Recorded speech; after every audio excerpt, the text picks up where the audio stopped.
So then there's a third street, we come back up there, not sure what it's called. Barrack Street. Then we come back into the mall and we'll be back here by about 12:30. Then we'll say a few words, we'll have a letter of support for Minister Dutton. And remember what this march is all about. This march, it is for the farmers of South Africa, but it's also for the community of South Africa. It's also for the women and children that are abused in South Africa. This march is much more than the color. So keep that in mind. That is what we're marching for today. We're marching for our farmers that's being targeted.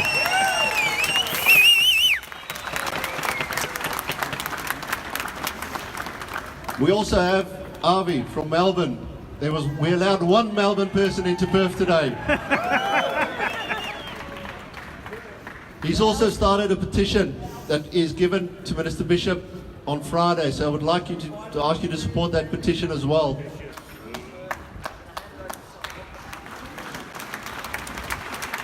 So I'm also going to give Avi to say a few words before we leave. I think it will be good for the spirit today. You see that? You good? Thank you, mate. Wow, look at that crowd. God bless you all for coming up today and standing for what is right. We as Australians need to stand up for what is right even when it is unpopular. And today, I am so glad I came down from Melbourne because, God, look at this crowd. We're here to stand with the persecuted white South African minority. We're here to say to our government, let them in, help them out. And we're here to tell the South African government, stop acting like a pack of racists and stand and protect your white South Africans. As he briefly mentioned before, I want to thank every single one of you who came out today. And I want to thank every single one of you at home that signed the petition. We have almost 50,000 signatures. 50,000 signatures that we are going to be giving. We're going to be handing over to Julie Bishop's office this Friday in Perth. I'm back in Perth. I've never been to Perth before today. And this week I'm going to be here twice. This Friday, you can join us to give it to Julie Bishop. What time is it? 10:30 a.m. Outside her office, we are going to hand her at least 50,000 signatures. God bless you all. We're all here for one reason, and that is to protect the persecuted white minority of South Africa. United Australians, shoulder to shoulder with our brothers and sisters overseas. God bless you all for coming today. Aussie, Aussie, Aussie! Aussie, Aussie, Aussie! Aussie! Aussie!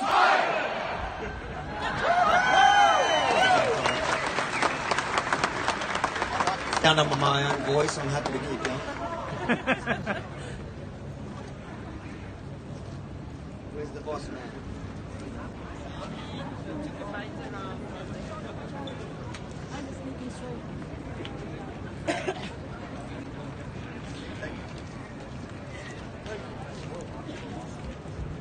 Thank you very much. What we'll do is, we'll be going to the front there at Murray Street Mall and we'll march from there, and please do not be quiet. I'd appreciate it. Keep the placards up high so people can see what your message is and show it to them. Be proud. Thank you.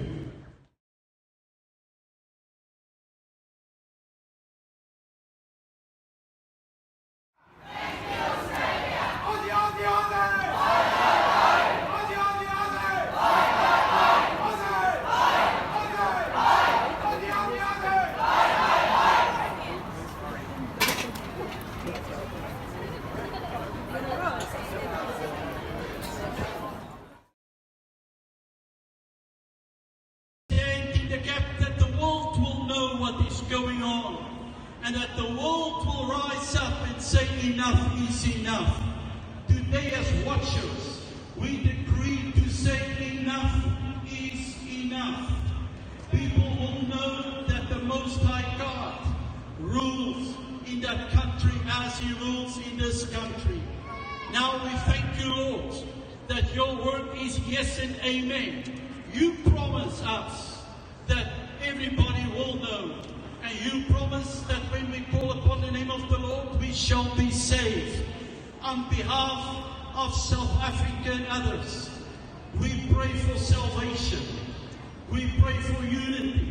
And we pray, O Lord, that there will be a turnaround. Let this day be a turning point for that nation and other nations.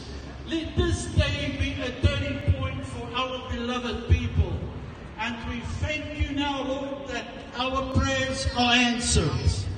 And we all say amen. May you thank God for a moment that your prayers as watchers are all answered in Jesus' name.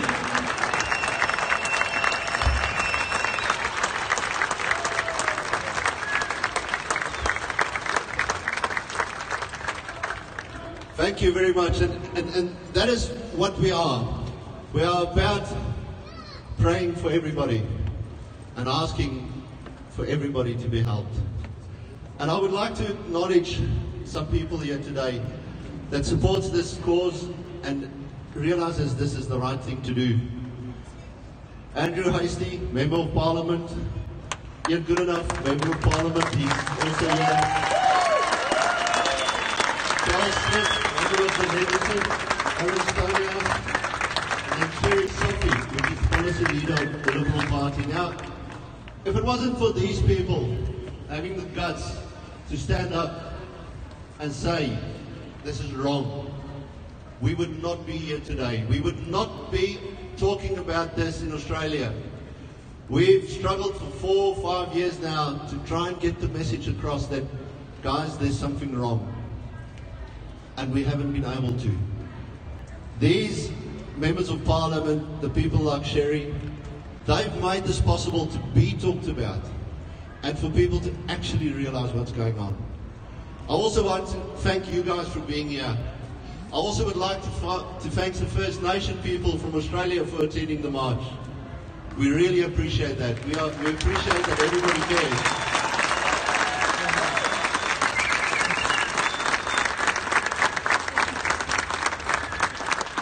We marched in Brisbane 2 weeks ago, and we marched today in Perth to thank Australia for talking about this, to thank Minister Peter Dutton for making the suggestions and trying to help South African farmers. South African farmers are brutally being targeted in South Africa. They're not just killed, they're also tortured. Husbands are forced to watch their wives being raped. Children are forced to watch their parents being killed. This is serious. It's not a nice subject, but that is what's happening. When Minister Dutton said he's going to help these people, I couldn't believe it. The first reaction from some people was, they're white, we can't do it. The second reaction was, oh no, there wasn't 400 killed last year, there was less. So I want to ask these people the question, what does it matter, whether it's 100 or 300? Is there a number that we should attain in murders of farmers before the world has to listen? That is my question to people standing here and saying, what is this all about? All lives matter, not just certain ones. We tend to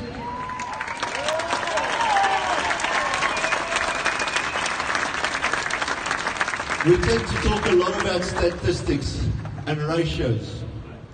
And all this talk about that seems to desensitize us for what we're actually talking about. That we're actually talking about moms, dads, children. So I'd like to tell you about the one family in South Africa. They were killed in 2010. And this is the family of 2-year-old Willemientjie Potgieter, where they brutally murdered a father with a garden fork and a panga. They made his wife and 2-year-old child watch while they were doing this to their dad. They then turned around and they executed the mum and they executed the 2-year-old girl. And all little Willemientjie did wrong in her life was to be born to a white farmer in South Africa.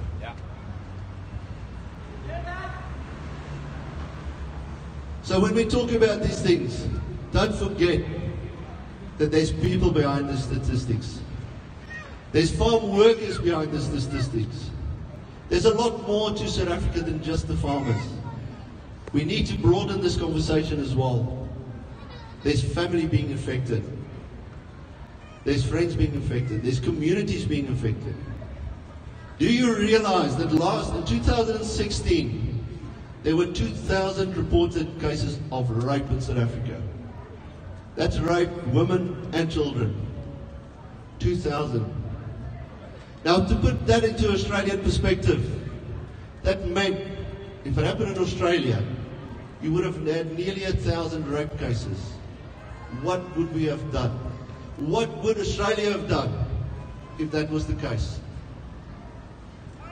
So we need to say, stop this. Stop the violence. Stop targeting the farmers. It is wrong. And this whole thing has got a lot of support right across boundaries in Australia. And the first person that I want to ask to talk about this and say something.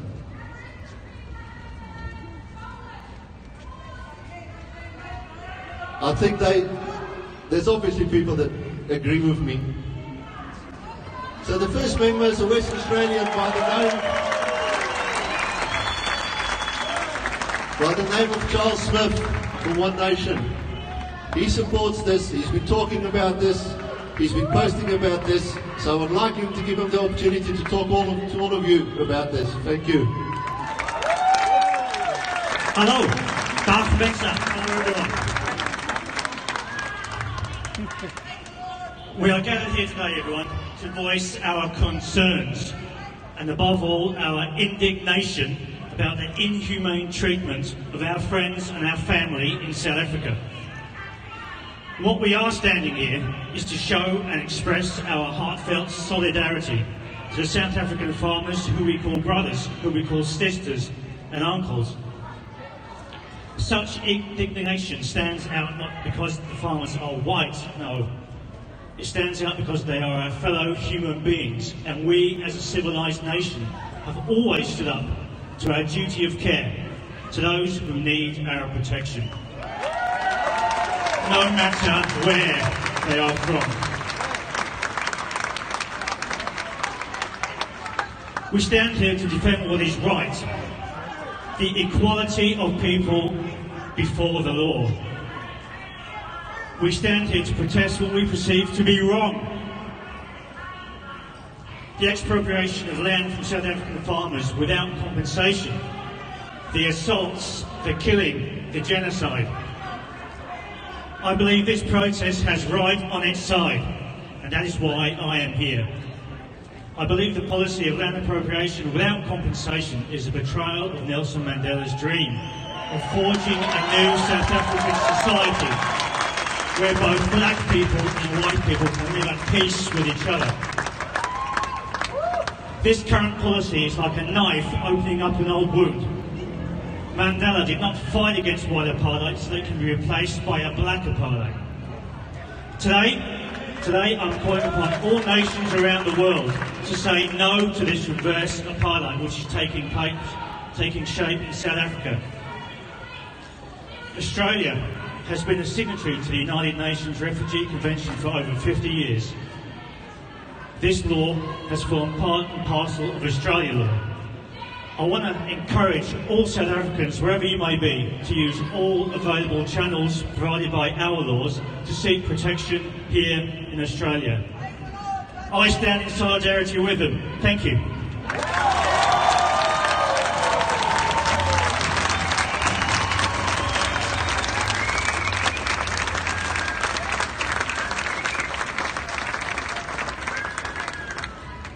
You know when something is wrong, then it comes and sits in your heart and it tells you it's wrong. And even political correctness is not going to keep us from saying what needs to be said. You know, in South Africa, I don't think a lot of people look at us when we say things and they think, oh, you want to go back 22 years. And then we say, no, we don't. We don't want to go back there. But we expect better from the new. We expect a democratic government of South Africa to look after all people, including the minorities, including the women, including the children.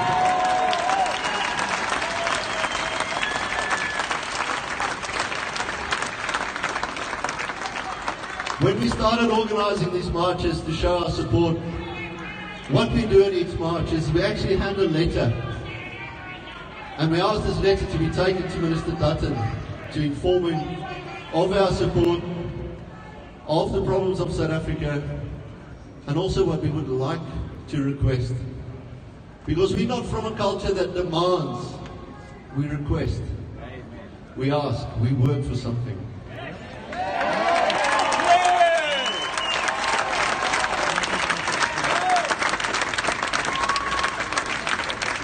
I came here 17 years ago, and what struck me is the value of the Aussie battler.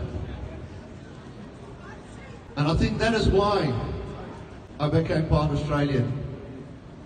Because we're all normal people, we're not all rich. We don't come here with much. But we came here, we got stuck in, we worked hard, learned a few lessons in the process, and became part of Australia, and we contribute to this country. And this is why this country looks after us.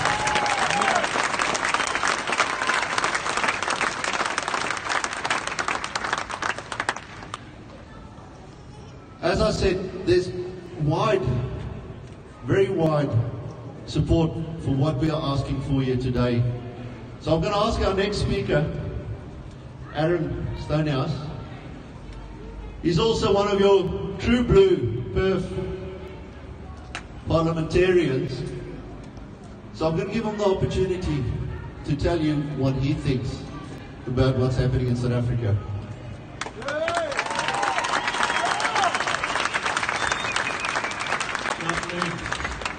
I've got a bit of flack since I first started voicing my concern about the welfare of South African farmers. In case you aren't already aware, I'm a member for West Australian Parliament. I represent the Liberal Democrats. We're a classical liberal political party, and we don't participate in identity politics. We don't like to look at the world through the lens of race.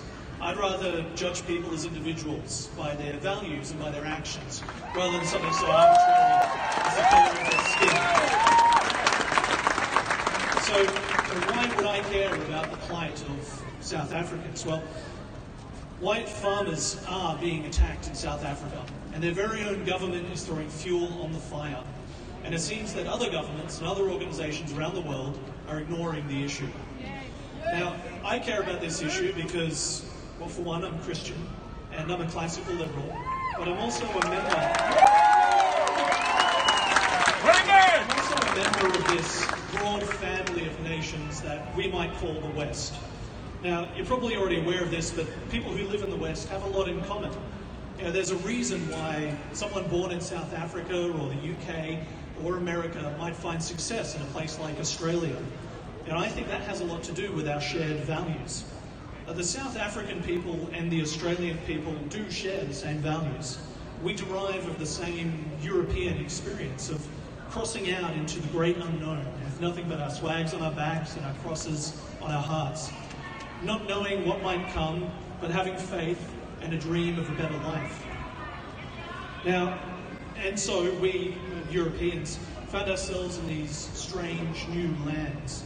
Some of us came to call South Africa home, others came to call the Americas home. And others, like most of us here today, came to call Australia and New Zealand home. Yet even though we find ourselves in these disparate places, separated by great tides, deserts and climates, we still share the same values that our ancestors did all those years ago. The right to freedom of thought, conscience and religion are values that motivated the Pilgrims to leave the old world and settle in the Americas. They are values that we, their descendants, and others who have added to our experience still share today. The right to speak your own language, farm your own land, and teach your own children are values that motivated the Boers to trek inland and found entirely new nations. Those are values that we, and as their descendants and others, still share today.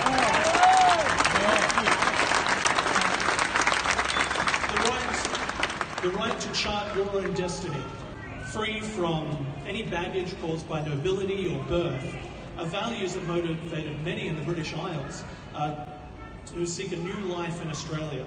And again, those are values that we, their descendants, and others who've added to our experience still share today. Now, the reason why I seek to remind you of our common heritage and our shared values is because I, and we as a bloc, have received a great deal of criticism for expressing our concern for the welfare of other individuals in this space that we call the West. Now, we've been called racists, fearmongers, agents of division. Let me be clear, our feelings are not motivated by hate, they're motivated by love.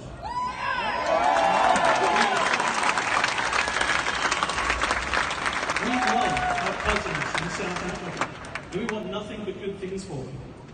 Whether we do so as a result of our Christian faith or another faith or humanitarian principles is really irrelevant. We're all part of the same experience that has led us to the same conclusion, that an egalitarian, just, and liberal society is the best way to organise people. That's why, whenever any form of totalitarian regime emerges, we rebel against it. And we did so against the politics of discrimination against the Indigenous peoples in Australia. And we did it against the great evil of apartheid in South Africa. And now we must do so again against the economic vandalism and the racial violence occurring in South Africa today.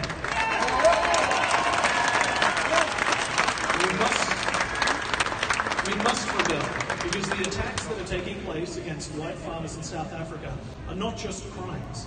They're not just a periodic neighbourhood robbery or assault. These acts are different because they're targeted towards a group of people and a set of ideas. When a vandal is attacking a home of a white farmer at night and attempting to steal their property, he or she isn't just threatening the welfare of that farmer. They're attacking the very idea that an individual has a right to the fruits of their own labour. When a member of the National Assembly sings songs about shooting the Boer, he or she isn't just inciting racial hatred against a minority. They're attacking the very idea that nations can be pluralist and comprise of many different peoples. And when a government says that it's okay to take away land from a white farmer without any form of compensation, they're not just passing a motion or an amendment, they're attacking the very idea of private property rights. So, finally, the point I make in my remarks today is that human rights are universal and racism is intolerable. Do not let anyone make you feel ashamed for taking a stand for human rights or for taking a stand against racism.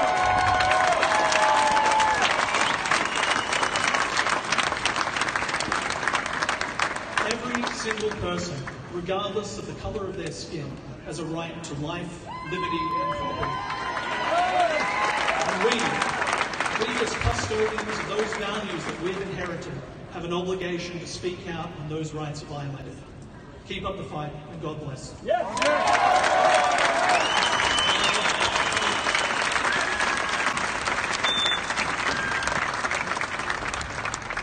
Thank you very much, Charles. Oh, I've got the wrong one. It's Aaron. Dave's getting along on me. What we're going to do now is the letter of support that is being sent to Peter Dutton. We're going to read that to all of you because it's something we are proud of, and it's not just something we send on without actually telling people what it is. So Dr. Chamonix de Blanche is going to read the letter, and once she's done that, that letter will be handed to Andrew Hasty and asked that he takes it to Minister Dutton. Thank you.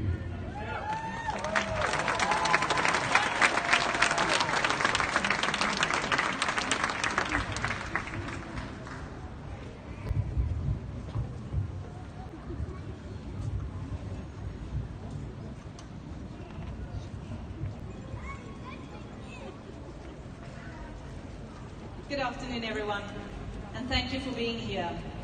I'm ex-South African, now Australian. My heart will never leave the country that I was born in. But I want to thank you all for being here with me in solidarity for those people who have not been as privileged as we have to be in Australia today.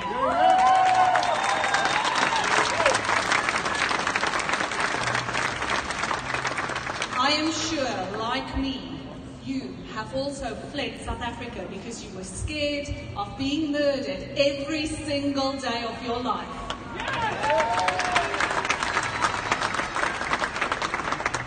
I will now read the letter from Mr. Dutton. Dear Mr. Dutton, today we, as concerned Australians from different communities, have marched in Perth to show our support of your actions to fast-track the immigration of South African farmers to Australia on humanitarian and protection visa programs. We are extremely grateful that you have raised this issue and for your continual efforts to provide assistance to these people wherever possible. We also appreciate the support from several other members of federal and state parliament and the Senate. We support responsible land reform, but condemn the recent State of Nation announcement by the new President of South Africa, Cyril Ramaphosa, that expropriation of land and property without compensation will be accelerated. These announcements from the South African government are irresponsible and create instability in the region and worsen the already volatile, polarized and violent situation in our country. The United Nations Minorities Declaration in its Article 1 refers to minorities as based on national or ethnic, cultural, religious and linguistic identity and provides that states should protect their existence. We believe that South Africa is not fulfilling its duties to protect minority groups as they should, but that they are rather exposing them through discriminatory policies and by allowing racist and hate speech, even inside their own parliament, against these minority groups.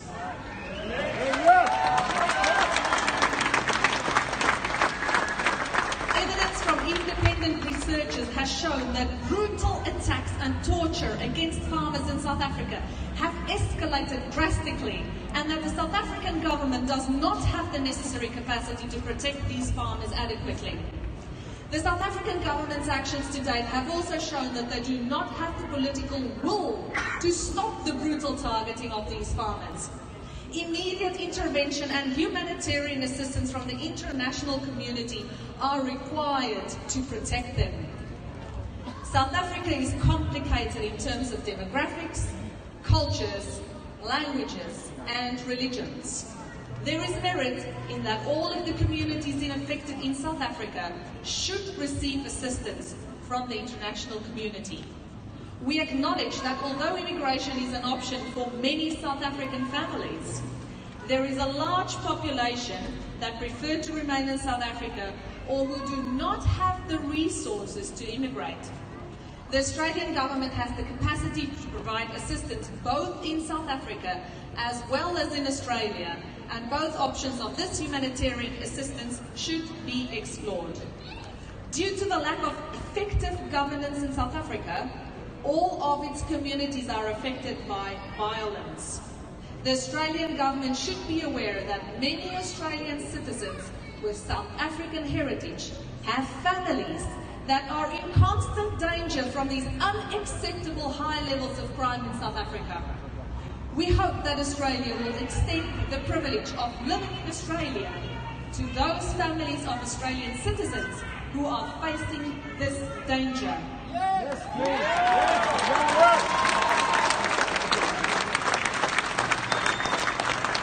Australia can do this by creating a family visa that is low cost and not subject to age and other conditions. We would support extending this to other countries where unacceptable high risk of murder exists to the families of those Australian citizens.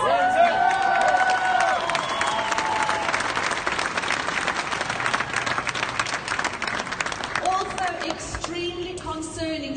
abuse of all women and children in South Africa, which has reached alarming levels. We would also support any actions that Australia may undertake to focus attention on this horrible abuse of lives. We cannot be prescriptive to the Australian government about the type and measure of assistance that should be offered, and we understand that treatment should be fair. However, it is worth pointing out that South African families in Australia have shown self-sufficiency, low maintenance, and remarkable integration with the Australian culture.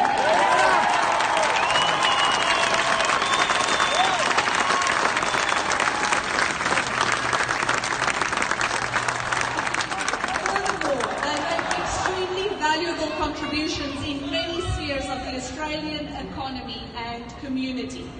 Allowing more South Africans to Australia under various visa programs will greatly benefit Australia.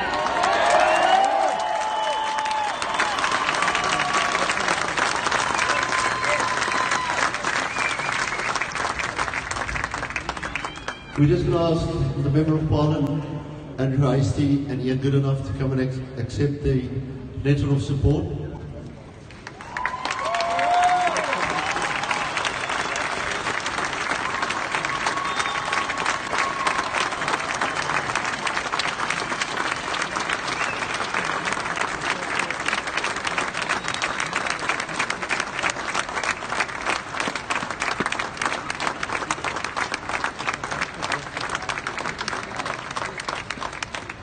And then we're going to ask Andrew to also, with Ian, say a few words. But before they do speak, on Tuesday there's a forum that they are both involved in. We need to be there. We are not going to get 10 chances at this.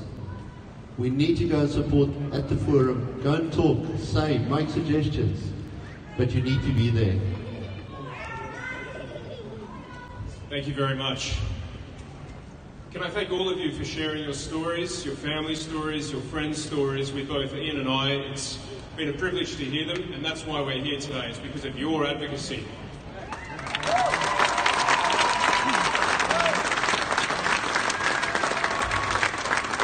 Australia is one of the world's oldest democracies, comprised of many people from different nations and people of many different colours.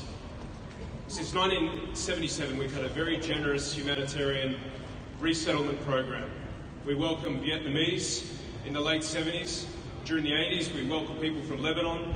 After Tiananmen Square in 1989, we welcomed many people from China. During the Yugoslav wars, we welcomed people from Albania, Bosnia, Croatia and Serbia.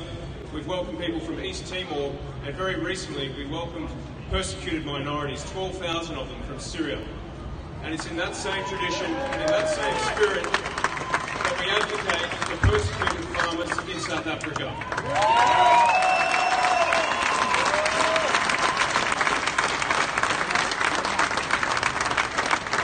Both Ian and I are very proud members of the federal government. We are proud to be here, to be listening to you and your concerns, and I assure you we will take them to Mr. Dutton and to the Prime Minister, as we have done in recent weeks.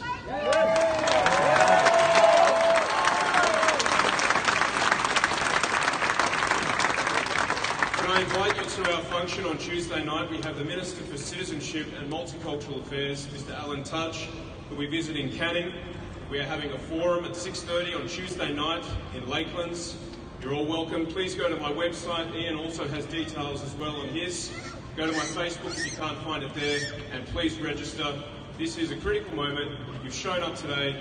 Please show up on Tuesday. Can I thank you all very much once again.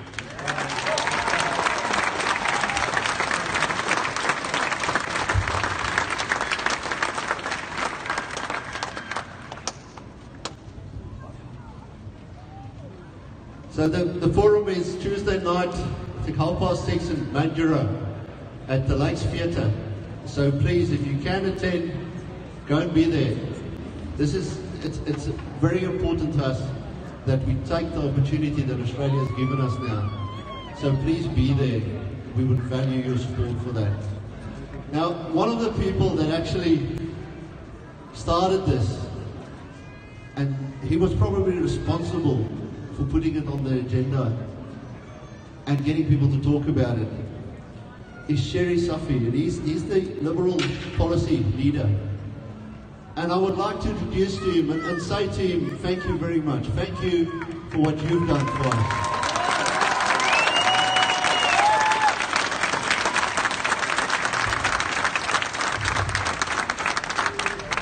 Well, thank you, Arno, and thanks to all of you. Isn't it great that in this country we can organise gatherings like these and express an opinion without the fear of being persecuted? Not just the opinion we are expressing, but the opinion they are expressing. If only South Africa currently had a similar degree of freedom of speech, perhaps we wouldn't have to organise this gathering, would we? And yet there are still people out there that are doubting why we're gathering here today, friends. Well, let me answer that question.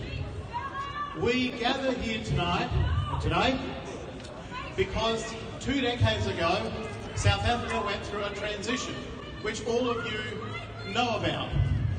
Now, that transition was based on a promise to end injustice, to end racial prejudice, and to end discrimination. Yeah. That promise has not been fulfilled. Yeah. That is why we're gathering here today.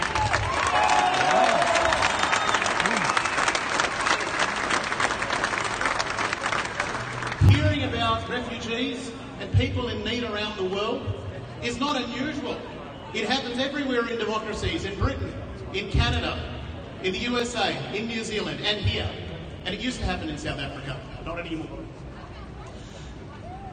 But when you talk about the particular type of minorities that are being persecuted that we're here to reflect on today, it kicks off all sorts of reactions. All sorts of reactions, as if it doesn't even compute in people's heads that people of European ancestry can be persecuted. They are being persecuted. Yeah.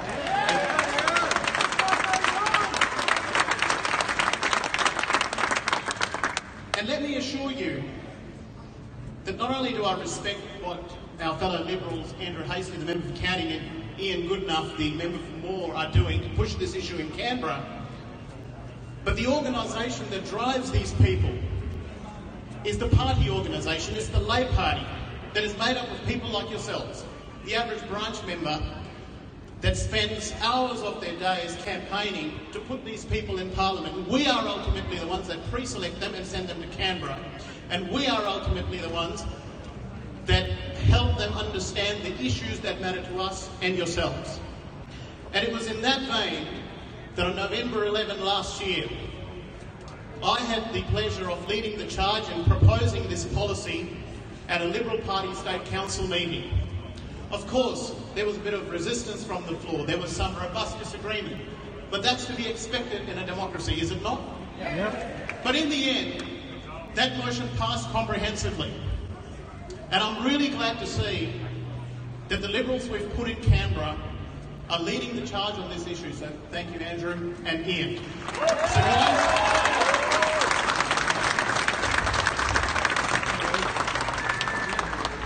we understand that not everybody agrees with us on this, but that's fine. That's what's supposed to happen in a democracy.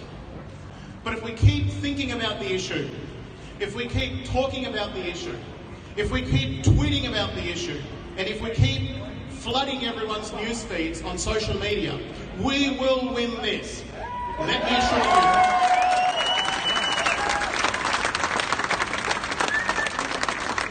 So don't just go home and forget about this. This is not the end, but the beginning. We want to change the conversation around refugees, asylum seekers, and immigration. And with your help, we will get there. Thank you.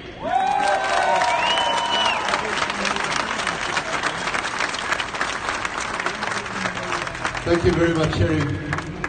We're just about done. But before you leave, I want to tell you another little, what happened to another family. They weren't farmers. They were about 65 years old. They were retired. They lived in a rental house. Their only income was the pension in South Africa now.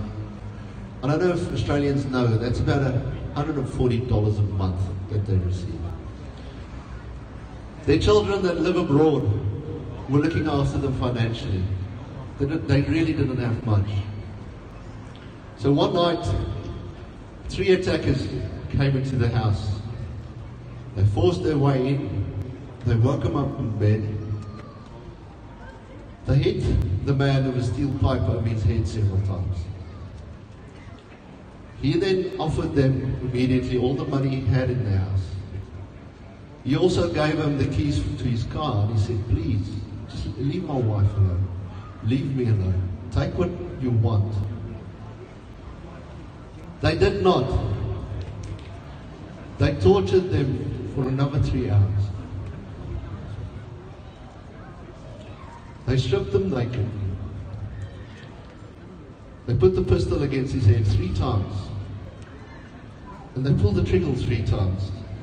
And luckily God must have been looking after him.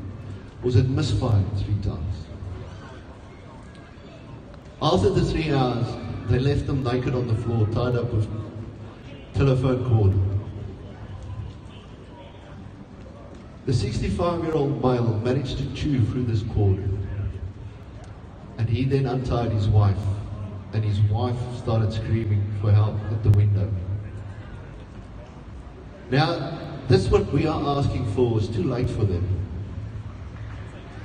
You know, afterwards, these 2 people told what had happened.